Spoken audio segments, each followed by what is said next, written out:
Hey, what's up guys? Goldizzy here. Survivor Series just went off the air and I have to say that I thought the show was good. The show wasn't great, it wasn't spectacular, but overall each match was good, which is what you want to see on a pay-per-view. You don't want to see any bad matches, and I don't think we really did see any bad matches tonight. Some weird things happened tonight in the show, some things that you really wouldn't have thought you would have saw, but let's get right to the very first match. It was a match that wasn't really signed. I predicted that they could possibly sign the match the night of the show, and they did. It was a United States Championship match. Ted DiBASE going up against Daniel Bryan. I thought the match was a good opener. I just would have liked to have seen it have more time. It was only 10 minutes long. Got to see a lot of great near falls. Daniel Bryan does an awesome suicide dive through the ropes and lands into the barricade. Messes his shoulder up a little bit. We also got to see an awesome belly-to-back suplex. Daniel Bryan executes this suplex to perfection. Ted DiBASE really looks like he gets hurt pretty bad on it, but it was really awesome. Daniel Bryan goes on to win via the label lock. Right after the match, The Miz comes out. Daniel Bryan is celebrating. He doesn't see it coming. He gets blindsided. Briefcase right to the back of the head. And he goes on to do a quick little promo, The Miz does, inside the ring, talking about how he's going to cash in the Money in the Bank. You know, it's not about if he is, it's about when he is. So he kind of alludes to the possibility of him actually cashing it in tonight. And does he cash it in? Well, I'll let you guys know in a little bit. We get to see Sheamus going up against John Morrison. I was really looking forward to this match. I thought the match was good. It wasn't as good as the first time they fought each other back on Raw, but it was still good nonetheless. Sheamus really dominates this match. 12 minutes long, Sheamus really dominates. John Morrison really can't even execute really any offense whatsoever, but he does get a few good moves in, and actually gets the win over Sheamus, just as I predicted. I really like that. He gets a knee right to Sheamus's face and gets the 1-2-3. We then get to see the Intercontinental Championship match. KAVAL going up against Dolph Ziggler. This is another good match, and another prediction that I got. I got the first 3 matches right, and that was awesome. This match was 10 minutes long.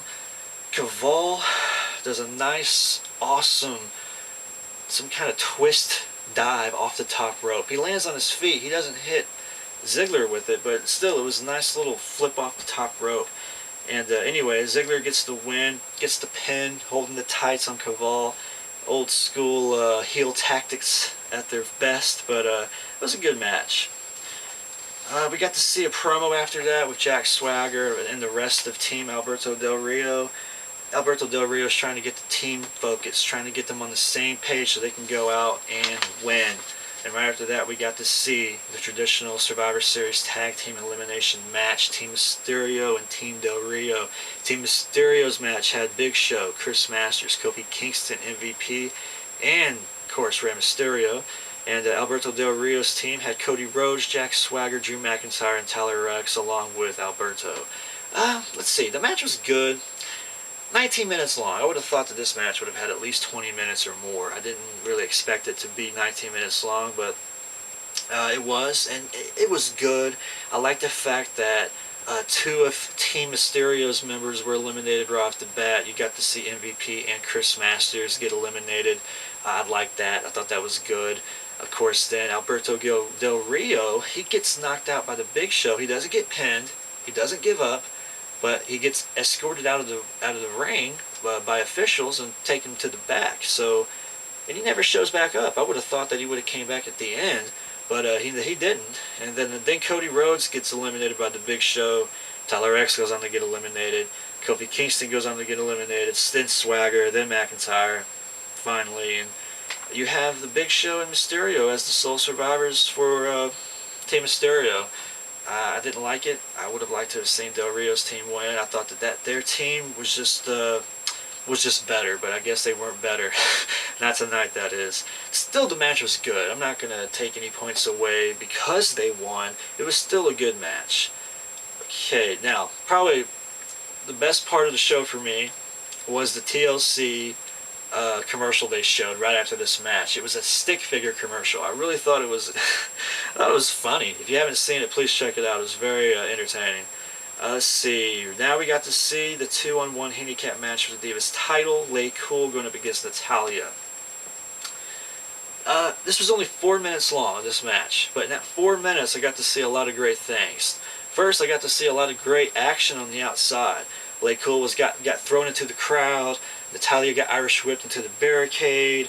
They were really going at it. And the great thing about it was that NATALYA, first of all, got the win via the sharpshooter on Michelle McCool. Then right after that, we got to see the second best thing. LAYCOOL, they were beating up on NATALYA after she was trying to celebrate her win. And then Beth Phoenix makes her return to the wrestling ring. And she destroys LAYCOOL, helping NATALYA. And now we got Beth Phoenix back. And that's great, great for the Divas division. And I really hope that the Divas division can start to get a little bit better. But I thought the Beth Phoenix coming back was awesome. And of course I thought the match itself was good. But that was a really great thing to see. Okay, so we got to see Kane and Edge go at it for the World's Heavyweight Championship. And this match was good. I wasn't sure about this match, how it would go. I didn't want to see Kane lose the title to Edge. And luckily we did not see that. But we did kind of see a finish that really wasn't that awesome. Both Kane and Edge got counted out of the match. At first, it was as if Edge won the match because the ref called for the bell and Edge's music started playing and Tony Chimel announced Edge as the winner. But then the ref talks to Tony Chimel again, and then he gets on the mic stating that both guys are counted out and that it is now a tie. But Kane gets to keep his title. So I was happy that Kane kept his title. I just wasn't happy with that finish. Now the match itself, the 12 minutes of the match, in fact, which is how long the match was actually good. I loved how Edge brought up the wheelchair at the beginning, set it at ringside.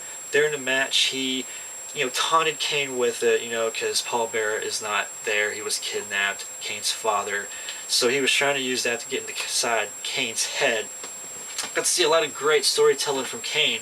I loved how he was shouting at Edge saying, where is my father? Where is he? Where is Paul Bearer? And he kept yelling that at Edge throughout the whole match. Kane's pounding on Edge. And, I loved the pace of the match. I thought they had a really great pace. They never really slowed down one bit during the match, and I really liked that. Edge and Kane were both on the top rope. Edge slips off the top turnbuckle, straddles the top rope, then Edge comes off the top with the clothesline. I really like that. Edge gets the big boot to the face, then a choke slam, and Edge kicks out of that. I like the near falls. I thought that was great. Like I said, Edge gets called the winner, but doesn't end up winning the title. They both get declared winners, I guess, or tied, I should say. Didn't like it. But after the match, they're still beating the hell out of each other. They're fighting on the outside. I thought that was kind of cool. Edge throws Kane into the wheelchair. So Kane, I should say, is sitting in the wheelchair, and Edge throws the wheelchair, and with him in it, wheels it into the barricade, and Kane comes crashing through. And that was kind of a cool little spot. But that was that. I didn't really like the finish of it. So now we got to see the Tag Team Championships be defended. First and foremost, before the match even starts, I like the fact that the Tag Team titles were, the second to the last match of the night. That's almost being called a main event match. And I thought that was cool that the Tag Team Championship belts were getting that kind of respect. It was Justin Gabriel and Heath Slater going up against Kozlov and Morella. This match was only 5 minutes. And, Nexus was at ringside. The crowd loves Santino, what can I say? They were really, really chanting Santino's name, which was kind of cool, I guess. I can't really get over seeing Santino in a main event match. It kind of blew my mind for a little bit, but I was really excited just to see these titles defended, that late in the pay-per-view. But Slater gets the win. He pins Santino after hitting his finisher. Not sure what the finisher's called, but Nexus retains the titles, which I thought was good. So that's that. Next, we get to see Nexus attacking Kozlov and Santino after they beat him. All of Nexus jumps into the ring, and the GM chimes in. I've got an email for you. Michael Cole gets up, and he basically reminds everybody that, you're banned from the next match. You know, you can't come to ringside when you're in Orton and Barrett have their match. So they were pissed off. They left. And then we got to see a Cena montage video package, basically going over the entire Barrett, Orton, Cena little storyline that has been happening the past few months, or weeks I should say. But let's see. The montage itself was cool. We got to see how much, you know, John Cena really loves the WWE. They're really trying to show that. Which, when I started seeing that, I kind of thought, maybe Cena's going to get fired. I wonder. But we also got to see, basically, how hard it is for Cena to come up with, you know, a decision on what to do. Should he call it down the middle? Should he help Barrett win the match so he can stay in the WWE? And I thought it was pretty cool. We then got to see the match. Cena as a special guest referee being introduced first, and then we got to see Wade Barrett, then Randy Orton. Of course, Randy Orton gets a great pop. Cena calling the match down the middle like he said he was. Barrett doesn't like it, man. He doesn't like the fact that he's doing it. We're getting to hear the "Let's go Cena, Cena sucks" chants. I really love that. A lot of great near falls. Like I said, Barrett's getting pissed at the way Cena is calling the match, because he is calling it down the middle and he's not favoring Barrett. Orton hits an RKO. Cena counts Barrett's shoulders down, and that's that. Cena's fired. I mean, he counted the 1, 2, 3 so that way Orton could win. It was very surprising to say the least. Orton and Cena go on to fight off the Nexus as they have entered the ring to try to beat them up. They successfully fought them off, and then let's see, the crowd starts singing "Na na na na, hey hey, goodbye," and they were really happy to see Cena leave. Well, the older fans were. That was the older fans singing that song. But I didn't really like the finish of this match either.